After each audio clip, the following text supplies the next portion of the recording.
नमस्कार मित्रांनो, माझं नाव आहे सूरज आणि माझ्या चॅनलचं नाव आहे गोष्टी बिष्टी. या ठिकाणी मी तुम्हाला खूप साऱ्या गोष्टी सांगत असतो. जसं ऐकीव गोष्टी, वाचीव गोष्टी, कोणाचे तरी अनुभव पण असू शकतात याच्यामध्ये. तर नमस्कार मित्रांनो, या ठिकाणी आपण सुरुवात करूया आजच्या गोष्टीला. तर आजच्या गोष्टीचं नाव आहे Shankar the naughty boy. Shankar असा मुलगा आहे की तो एका जागेवर कधी शांत थांबू शकत नाही. नेहमी त्याचं मन असं चंचल आहे, पण बुद्धीने तो खूप हुशार आहे. शंकर आयुष्यामध्ये खूप धडपड करतो. तीच धडपड या ठिकाणी मी सांगण्याचा प्रयत्न करणार आहे. त्याचा जन्म कुठे झाला? हा खरा प्रश्न आहे. शंकरचा जन्म झाला हा हिंगोलीमध्ये.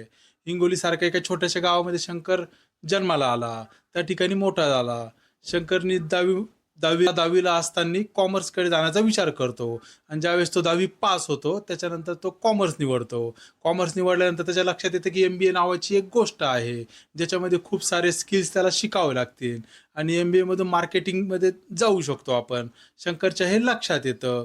मग त्याच्यानंतर शंकर 5 वर्षानंतर एम-बी-ए मध्ये ॲडमिशन घेतो आणि शंकर एम-बी-ए पूर्ण करतो. एम-बी-ए पूर्ण केल्यानंतर शंकरला एका मल्टीनॅशनल कंपनीमध्ये जॉब मिळतो. मासिक 92,000 पगारावरती. मात्र हे एवढं सोपं नव्हतं. शंकरची घरची परिस्थिती खूप हलाखीची होती. शंकरच्या घरच्या परिस्थितीचा विचार केला तर शंकरचे वडील एक शेतमजूर होते. त्यांची स्वतःची शेतीसुद्धा नव्हती. पण शंकरनी खूप संघर्ष केला.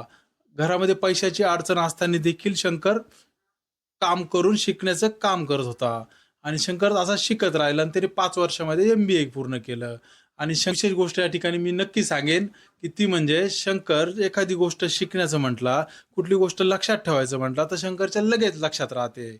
त्यामुळे शंकर वेगवेगळे स्किल्स अडॉप्ट करू शकला. शंकर खूप सारे स्किल्स शिकू शकला. च्या आयुष्यासाठी देऊया बेस्ट ऑफ लक आणि शंकरला साईबाबाच्या गर्दी इतक्या शुभेच्छा. जय महाराष्ट्र, जय भारत.